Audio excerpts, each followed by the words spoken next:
Air. At Tide, 5 pesos lang.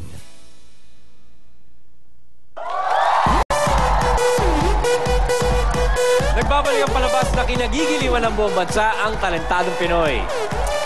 Nanganib ang buhay ng ating susunod na talentadong taga Batangas nang siya ay 5 taong gulang pa lamang. Ano kaya ang nangyari? Alamin natin. Noon po, sabi po ng mami ko, nung 5 years old pa daw po ako, nagkaroon daw po ako ng diferensya. Nabaksakan daw po ako ng bilaran, kaya po, nagkaroon po ako ng biak sa ulo. Simula po nun, araw-araw na po nananakit ang ulo ko. Natakot po ang mami ko nun. Sobra po kasing likot ko noon. Kaya po ngayon, hindi ko na ginagawa ang paglilikot kasi po baka uli maulit yung nangyaring dati. Turning her words into action, please give it up for Eka Matala or simply Erica.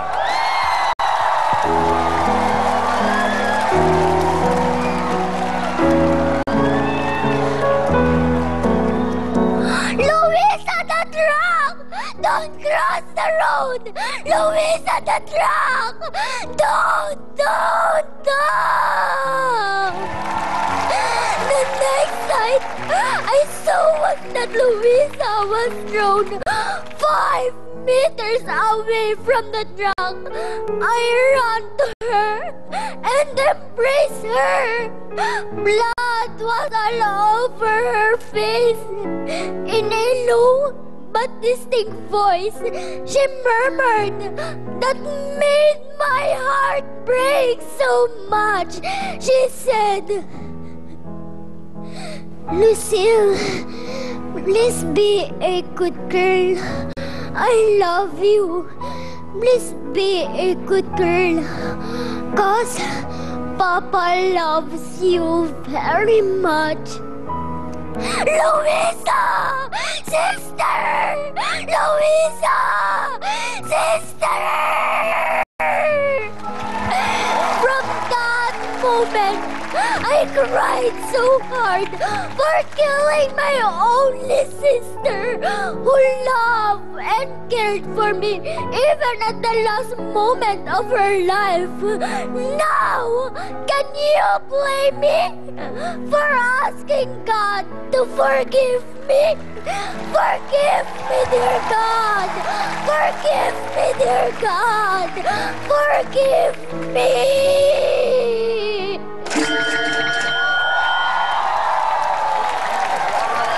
Erica. Okay, Erica. Aba, tumulo talaga. Okay ka na ba, Erica? Okay, makinig tayo sa Talent Scouts, okay? Okay, Val, ano sa palagay mo kay Erica? Hello, Erica. You're so cute. Grabe, sobrang clear mo magsalita kahit na English yan.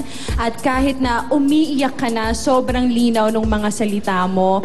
And sa sobrang galing mo, nadala ako, munti ka na akong maluha. Oo, so good job. Congratulations, Erica. I liked it. Thank you, Val. Tuesday. Erica, gusto ko yung I picked her up and she murmured, yung murmured na word. And there's blood all over her face. Gusto ko yung na-carry mo lahat ng linya, na enunciate mo ang iyong mga linya. Panalo ka doon, Iha. At sana magpatuloy ka sa iyong napiling propesyon at pinagdadasal ko na patuloy ang iyong pag-improve. So, good job, Erica. I like it very much. Yeah. Thank you, Tuesday. Direk Odi? I think you are very talented. Usually, pag declamation, Ryan, maraming mga parang ano lang, nasa words lang eh. Pero binigyan niya ng buhay. Although ginawa niya pa rin ang mga requirements sa declamation, yung mga hand movements at mga ganyan-ganyan na kung minsan nakaka-distract, binigyan niya ng buhay. There's a lot of truth sa ginawa niya. Kaya alam ko may instinct yung bata na to kung umarte. Talagang naniwala kami sa storya mo. And like you said, Tuesday, maganda yung English pronunciation niya. Hindi corny ang dating. So I think you have a future. Ilabas na natin ang kontrata. Sign natin tong bata na to. Thank you, Direk. Erica, maraming salamat sa iyong performance. Thank you po, Kuya Ryan. Thank you very much, Erica.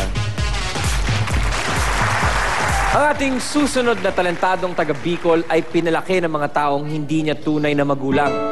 dahil iniwan siya ng kanyang tunay na ina sa Baclaran Church nung siya ay sanggol pa lamang.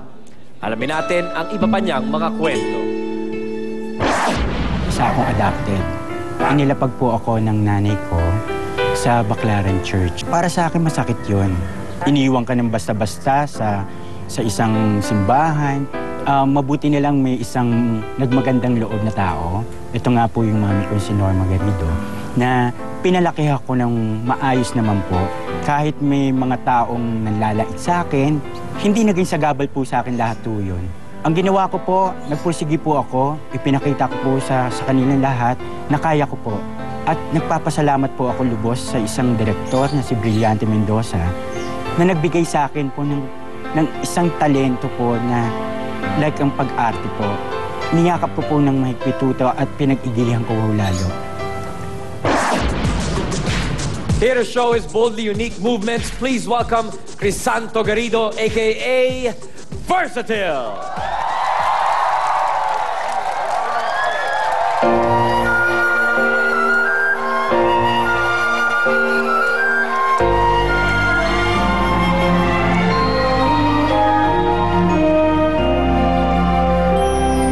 Itikit mo ang iyong mata, huminga ng malalim. Saka ka dumilat at pagmasdan ang tanawin. Damhin mo ang hangin sa iyong mukha habang nakalutang ka sa ibabaw ng mundo. Lipad, lipad, kaya mong lumipad. Lipad, lipad, ano man ang iyong hangad. Maniwala sa iyong galing, abot mo ang bituin.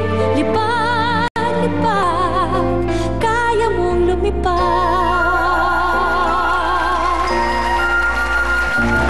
Lipad, lipad, kaya mong lumipad. Lipad, lipad, ano man ang iyong hangad. Maniwala sa iyong galing, abot mo ang bituin. Lipad, lipad, kaya mong lumipad. Maniwala sa iyong galing, abot mo ang bituin. Lipad,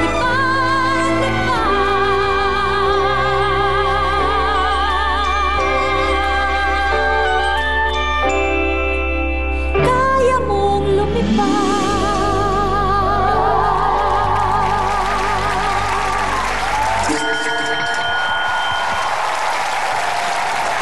Versatile. Okay, Crisanto, here's your mic. Tuesday, what do you say? Napaaga ang Holy Week natin dito sa... Bukod sa Crisanto, ang pangalan mo, ikaw ay isang fallen angel, di ba? Nalaglag ka, inaayos mo yung pakpak mo. Galing ka bang sabong, kuya? Hindi naman. Medyo. Medyo, oo. Nadali ng karit ang iyong pakpak. Kitang-kita ko nga.